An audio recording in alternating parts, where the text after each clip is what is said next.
he be interested? Shy yet sweet Sophie, with her glossy black hair and enormous blue eyes, was breathtakingly beautiful. Indeed, all Arabella's friends were fair of face and disposition, and accomplished in all the ways that mattered in the eyes of society. Unlike herself, Arabella swallowed a sigh.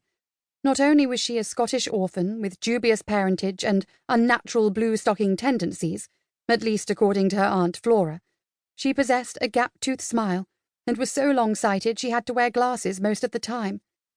Even if she did make a debut this season alongside her friends, she was certain she'd never receive anything more than a passing glance from most gentlemen at the Tun. It was a good thing she had other plans for her future. Secret plans. As soon as she bid her friends goodbye, she was going to put them in motion this afternoon. All going well. Her resolve to succeed in her mission reaffirmed, Arabella pushed her spectacles firmly back into place upon the bridge of her nose. Charlie's exuberant hug had dislodged them a little. "Are you ready to leave too, Olivia?" The Jarvey was scowling at them from beneath the hood of his dripping oilskin. They really should go. Olivia sighed heavily. Yes, she replied, gathering up the skirts of her fashionable gown and matching pelisse so the fine fabric wouldn't trail through the muddy puddle directly in front of her. Her mouth twisted. Olivia's stammer always got worse when she was anxious, before her next words emerged in a bumpy rush. "As much as I hate to bid you all adieu as well, I must. Aunt Edith will undoubtedly be watching the clock." Final hugs were exchanged, and once Arabella and Olivia were safely installed in the damp and dim interior of the hackney, it pulled away, barrelling across the sodden square. Olivia de Vere currently resided in a rented Grosvenor Square townhouse with her horribly strict guardians.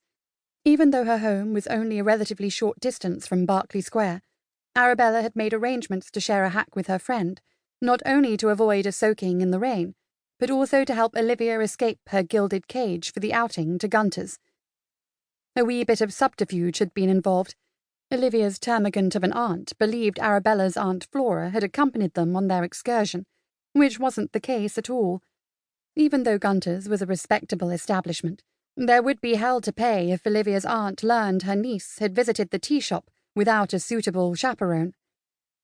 "I really won't see you again before you depart for the continent, will I?"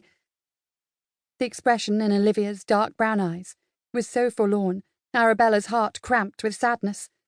She suspected Olivia was often as lonely as she was. "I'm afraid not," she replied softly. "Bertie, my cousin's husband, has booked us all on the Dover packet, and we're due to set sail for France in 3 days' time." Olivia's mouth twitched with a smile.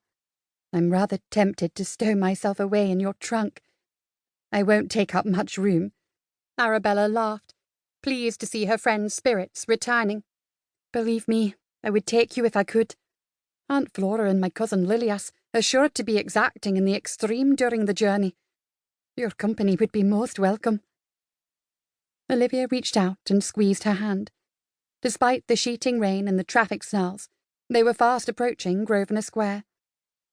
"I have a feeling you are going to have a marvellous time, despite your misgivings. And who knows, perhaps you might meet a charming Italian prince or handsome Swiss nobleman who'll sweep you off your feet."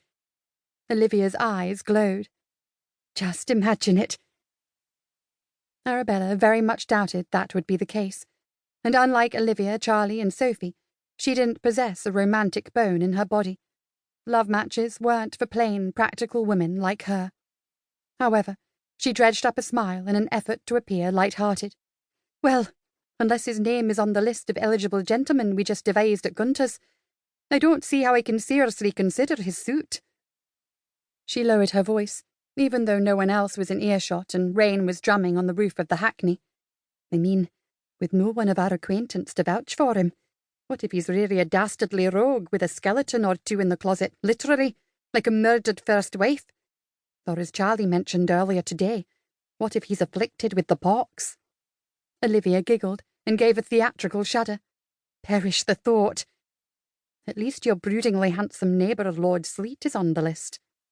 Charlie had mentioned the Scottish Marquis was a friend of her brother's and a highly suitable candidate for a husband.